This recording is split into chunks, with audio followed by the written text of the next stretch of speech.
Interview politique avec vous, François Calfon. Bonjour à vous. Bonjour.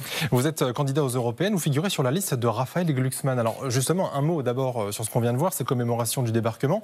Ça représente quoi pour vous personnellement quand vous voyez ces images ? Vous savez, l'Europe, elle s'est construite sur le plus jamais ça, c'est-à-dire plus jamais de guerre en Europe entre les différentes parties prenantes, les Français et les Allemands.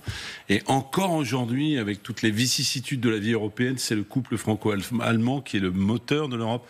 Donc, ce que ça représente pour moi, moi qui étais jeune, qui ai fait les commémorations comme chacun dans ma génération, c'est que jamais je n'aurais pensé deux choses. D'abord que la guerre reviendrait au cœur de l'Europe, et c'est le cas aujourd'hui, et que les résurgences du passé en matière de racisme, d'antisémitisme, on voit que ça a augmenté de 300% en France. Jamais cela ne serait possible. Eh bien, pourtant, si c'est possible, et donc le sens de ces commémorations, c'est pas simplement une sorte de grand vidéogame, si j'ose dire.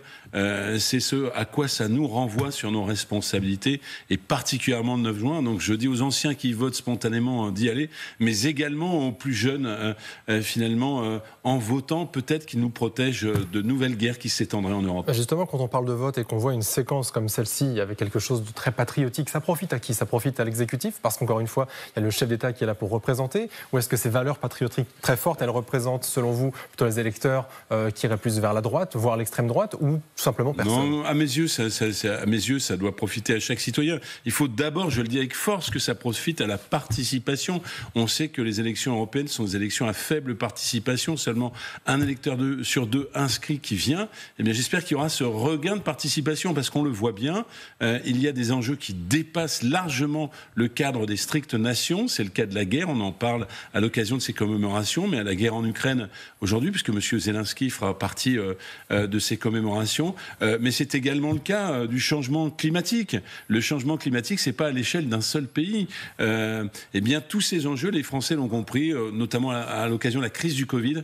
L'Europe appartient à chacun, et c'est en Europe qu'on peut changer les choses. Mais justement, vous avez parlé de la présence de Volodymyr Zelensky. Est-ce que vous faites partie de ceux comme, je sais pas, par exemple comme Marine Le Pen ou comme Manon Aubry des Insoumis, que aujourd'hui on utilise la présence de Volodymyr Zelensky pour cette commémoration à des fins électoralistes pour les européennes? Vous savez, M. Raphaël Glucksmann n'a jamais varié sur la question de son opposition à l'autoritarisme russe et au soutien à Zelensky, au soutien à tous ces peuples que finalement la Russie veut de nouveau un peu écraser ou mettre sous leur joug. Donc je crois que si vous voulez voter pour le soutien à l'Ukraine dans une liste qui est très claire, qui n'a pas changé, il n'y a aucun doute, c'est indubitable sur le fait que Raphaël Glucksmann le représente.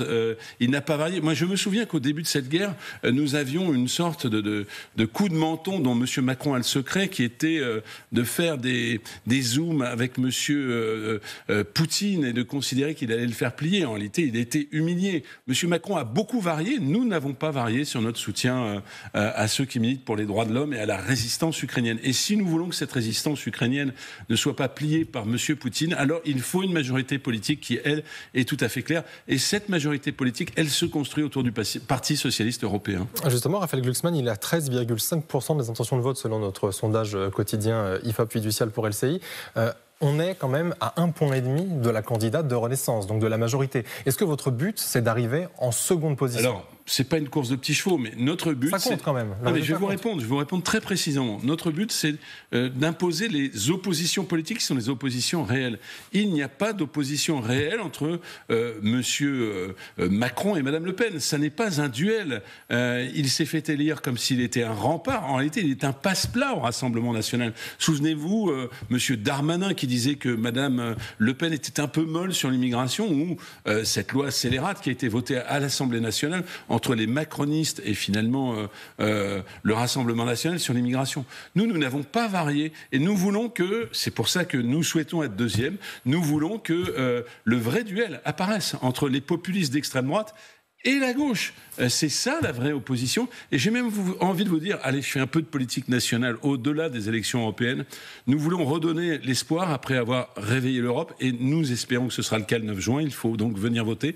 En France, réveiller la France de finalement ce pseudo-duel, en proposant une vraie alternative à gauche pour les élections présidentielles. Justement, ce qui marque l'espoir, là, c'est Raphaël Glucksmann ou c'est la gauche qui est de retour ?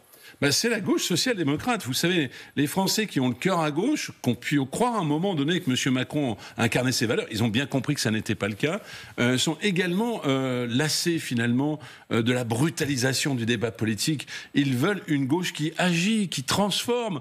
C'est ce que nous avons fait pour les travailleurs des plateformes au niveau du Parlement européen, en donnant des droits à ces travailleurs ubérisés. C'est ce que nous avons fait en imposant un SMIC à l'échelle européenne pour éviter le dumping social. Ça veut dire que la gauche sans Glucksmann, elle marche aussi. Non, c'est pas Glucksmann, la baguette magique, c'est la gauche qui revient. Il n'y a pas de baguette magique, il n'y a pas de sauveur suprême, comme dit la chanson, mais il incarne tout à fait bien, cette possibilité d'être en accord avec ses convictions et à la fois efficace. Être pour une Europe plus sociale, une Europe des droits de l'homme, une Europe qui assure la transition écologique par le pacte vert. Bref, on peut le réunir tout ça à la fois. Et comme il y a deux niveaux parce que ça, les Français, un peu de pédagogie, je vous remercie de pouvoir en faire, c'est bien autour de la gauche socialiste qui est le groupe qui peut diriger en Europe. Les autres sont trop minoritaires, que cela peut et doit se faire. Justement, typiquement, si on prend le cas des écologistes, si vous les ralliez à votre cause, là, vous passez devant Valérie Ayé. Est-ce que c'est pas ça qu'il fallait faire dès le début ? Vous savez, le problème, c'est qu'il y a eu dans cette NUPES un certain nombre de difficultés, voire des difficultés même de conception lourde. Sur la vision de la politique, sur la vision des antagonismes. Nous sommes plutôt pour trouver des solutions plutôt que d'opposer. Et c'est pour ça que nous n'avons pas pu faire cette liste de rassemblement large de gauche. Mais j'ai envie de dire, puisque vous m'y invitez, qu'au lendemain de cette élection, alors il ne faut pas vendre la peau de l'ours comme on dit, mais au lendemain de cette élection, oui, il faut que la gauche se rassemble pour éviter cette espèce d'impasse annoncée de l'extrême droite. Vous vous rendez compte, puisqu'on est le jour de la commémoration, le 6 juin, cette extrême droite qui viendrait comme ça par la voie démocratique aux responsabilités. Vous avez vu ce qu'elle fait à Milan avec Madame Meloni. Vous avez des marches brunes. Je veux dire, à peine il y a quelques mois, des marches brunes, bras tendus au flambeau de l'extrême droite. Eh bien, il faut un autre message. Il faut que les électeurs français expliquent à l'Europe, puisque les Français sont leaders en Europe, que ça n'est pas l'extrême droite qui fait la pluie et le beau temps en France. C'est tout à fait important. Et pourtant, 33% dans les intentions de vote, comment est-ce qu'on explique ça ? Comment est-ce qu'on explique qu'eux arrivent à parler à des Français là où d'autres n'y arrivent pas ? Il faut aussi très rapidement dire que nous avons notre part de responsabilité. La désindustrialisation, c'est une usine à fabriquer du vote d'extrême droite. Eh bien, il faut réindustrialiser. Il faut, grâce notamment à la voiture électrique, il faut être beaucoup plus réaliste dans les relations commerciales.